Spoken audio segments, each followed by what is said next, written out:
కారంచేడు చుండూరు లక్ష్మీపేట ముత వీరులకు జోహార్ కారంచేడు చుండూరు లక్ష్మీపేట ముత వీరులకు జోహార్ కారంచేడు అమర వీరులకు జోహార్ కారంచేడు అమర వీరులకు జోహార్ చుండూరు అమర వీరులకు వర్ధిల్లాలి దళిత ఆత్మగౌరవ పోరాటాలు రక్షించుకుందాం భారత రాజ్యాంగాన్ని రక్షించుకుందాం భారత రాజ్యాంగాన్ని జోహార్ దళిత అమర వీరులకి సమస్మరణ సభకు విచ్చేసిన మీ అందరికీ మరొకసారి జైలు. వర్షం కారణంగా మరి మనం అనుకున్న పెద్ద ఎత్తున నిర్వహించాలని అనుకున్నాము. కానీ ఇప్పుడున్నటువంటి వాతావరణ పరిస్థితి మనకు అనుకూలంగా లేకపోవడం వల్ల మనం అనుకున్న మంది రాలేదు. అయినా కానీ కార్యక్రమాన్ని నిర్వహించాలని చెప్పేసి తలంచి కార్యక్రమాన్ని ముందుకు తీసుకెళ్తా ఉన్నాం. మిత్రులారా, మీ అందరికీ సుపరిచితం, గతంలో అంటరాని కులాల మీద దాడులు జరుగుతూ ఉన్నాయి. ఆ పరంపరలో 1985 జూలై 17న కారంచేడు మీద ఆనాడున్నటువంటి తెలుగుదేశం అధికారంలో ఉంది. అక్కడ ఉన్నటువంటి చెంచురామయ్య ఎవరైతే కారంచేడు భూస్వామిగా చెప్పబడుతున్నాడో వారి ఆధ్వర్యంలో ఆనాడున్నటువంటి మాదిగపల్లిపై అత్యంత పాశవికంగా దాడి చేయటం జరిగింది. ఆ దాడి జరిగిన తర్వాత అది భారతదేశ వ్యాప్తంగా ఉవ్వెత్తున ఒక పెద్ద ఉద్యమం వచ్చింది.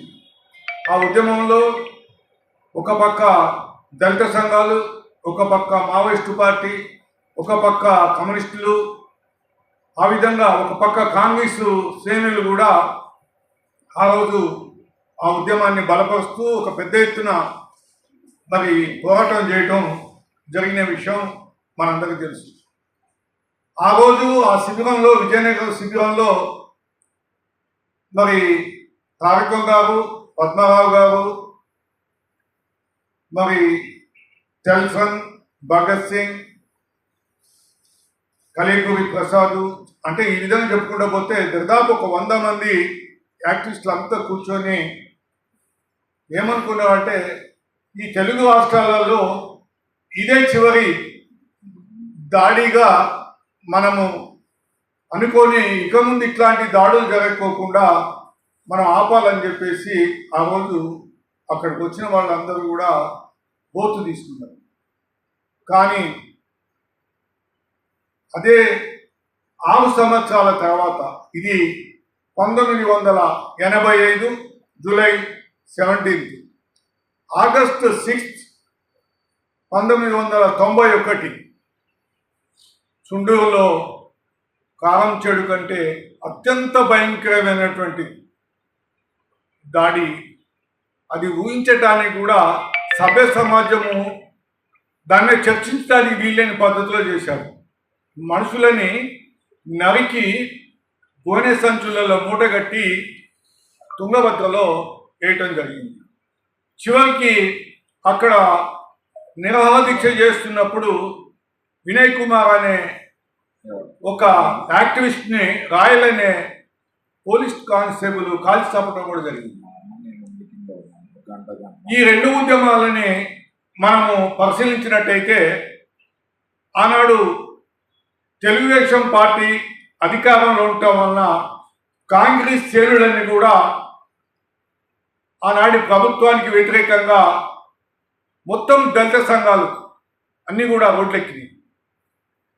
కానీ అదేవిధంగా 91 వచ్చే నాటికి రాష్ట్రంలో కాంగ్రెస్ పార్టీ అధికారంలో ఉంది.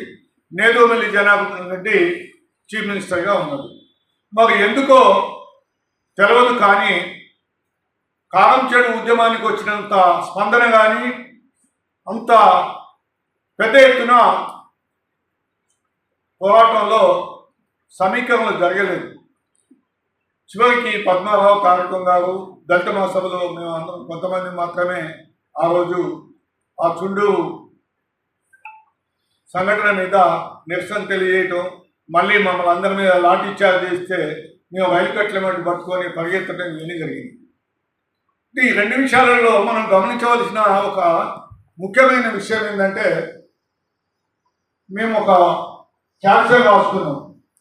అంతర్గతంగా ఉన్నటువంటి అంటరాని కులాల మధ్యలో అంతర్గతంగా ఉన్న వైవిధ్యాలని మనం పరిష్కరించుకోగలిగితే ఇక ముందు ఇట్లాంటి దాడులు జరగకుండా ఆపగలమని ఒక ఆలోచనతోటి, ఒక భావనతోటి అంతర్గత వైవిధ్యాలని పరిష్కరించుకోవడానికి మరి మనముగా మేధావులుగా మరి ఈరోజు ఒకప్పుడైతే చదువు లేదు, కానీ ఈరోజు చదువు ఉంది.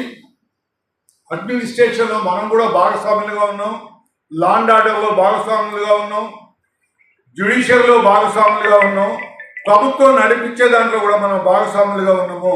మరి మన మధ్యలో ఉన్న ఈ అంతర్గత సమస్య ఏదైతే ఉందో ఆ అంతర్గత సమస్యని మనం పరిష్కరించుకోలేమా?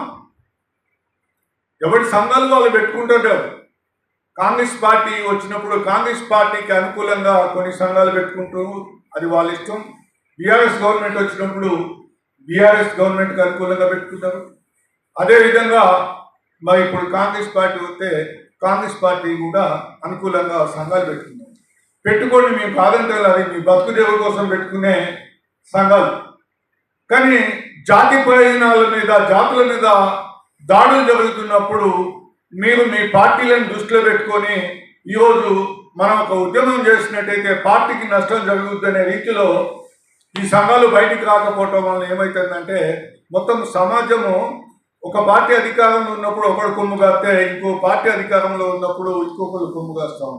ఈ రకంగా చేయటం వల్ల ఈ అంటరాని కులాల మధ్యలో ఐక్యత లోపిస్తాము.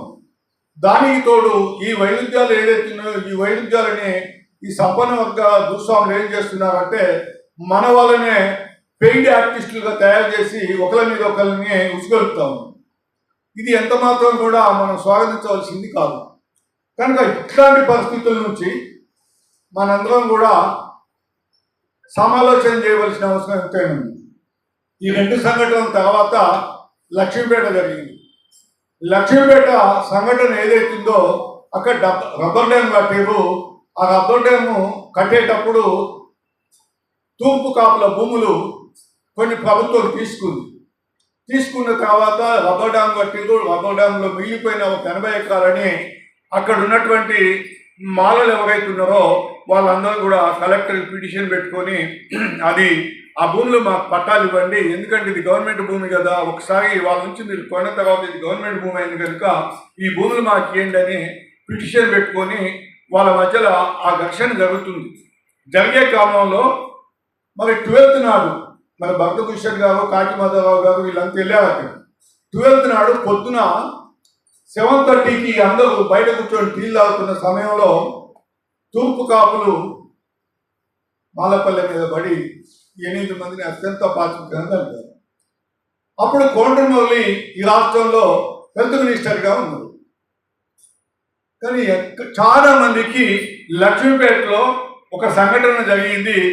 ఆ సంఘటన ఇంతమంది చనిపోయిందనే విషయం కొంతమంది తప్ప రాష్ట్ర వ్యాప్తంగా ఆ విషయము ఎవరికి చాలా తక్కువ మంది తెలిసింది. అంటే ఈ 3 ఉద్యమాల యొక్క పరంపర మనం చూసినట్టయితే కాలం చెడు ఎందుకంత ఉవ్వెత్తులు లేచింది, చుండు వచ్చేవరికి ఎందుకు తగ్గింది, లక్ష్మీపేట వచ్చేవరికి ఎందుకు డైల్యూట్ అయింది అనేది ఈరోజు మనం ఆలోచన చేయాలి. రోజు పేపర్లో చూస్తున్నాం. మన వాళ్ళే వచ్చి నేను ఒక ఆయన ఫోన్ చేసి అంటున్నాడు, మానిపోయిన గాయాలని మళ్ళీ మనం గెలికినట్టుగా ఉంటుందేమో ఇట్లా పెట్టడం అని అంటున్నాడు.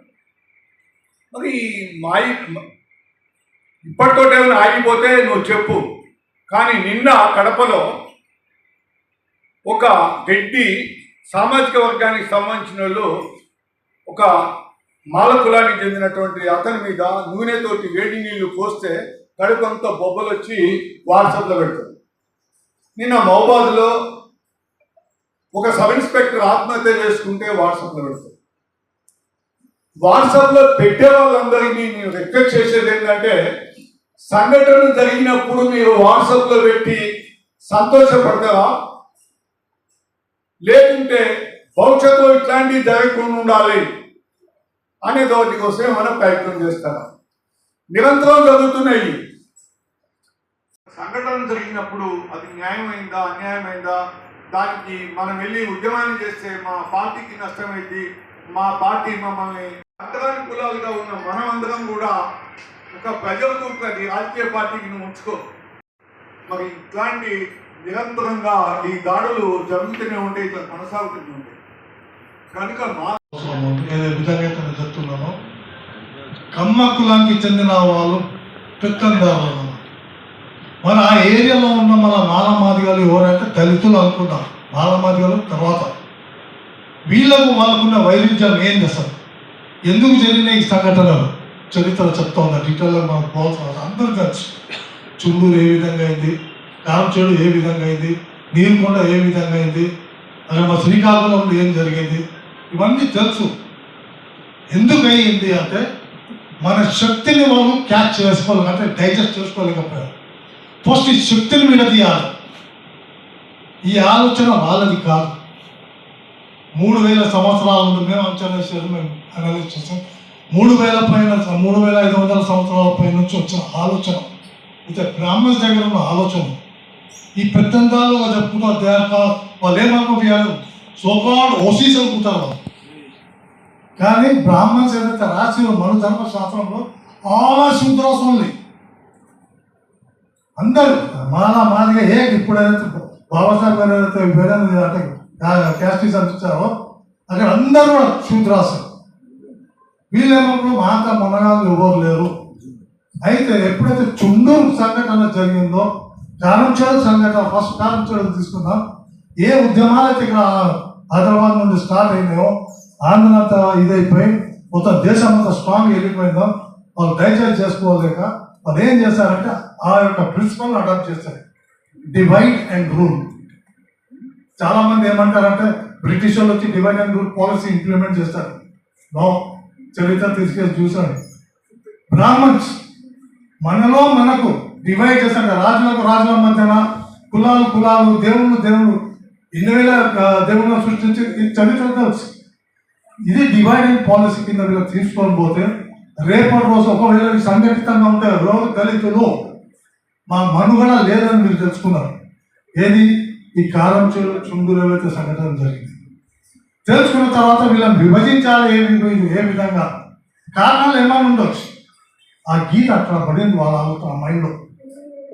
మన మీద ఎప్పుడు ఇంపోజ్ చేశారు వీళ్ళు, కమ్మ చేతిలోకి రాజరికం ఎప్పుడైతే వచ్చిందో, డెమోక్రసీ సిస్టమ్ ఆంధ్రప్రదేశ్లో ఎప్పుడైతే ఎన్టీ రామారావు గారు వచ్చిన తర్వాత, వాళ్ళ దగ్గరకు వచ్చిన తర్వాత మొత్తం రాష్ట్రం అంతా చేతికెళ్ళి అంటే అమ్మాస్ డామినేటింగ్ అన్నారు.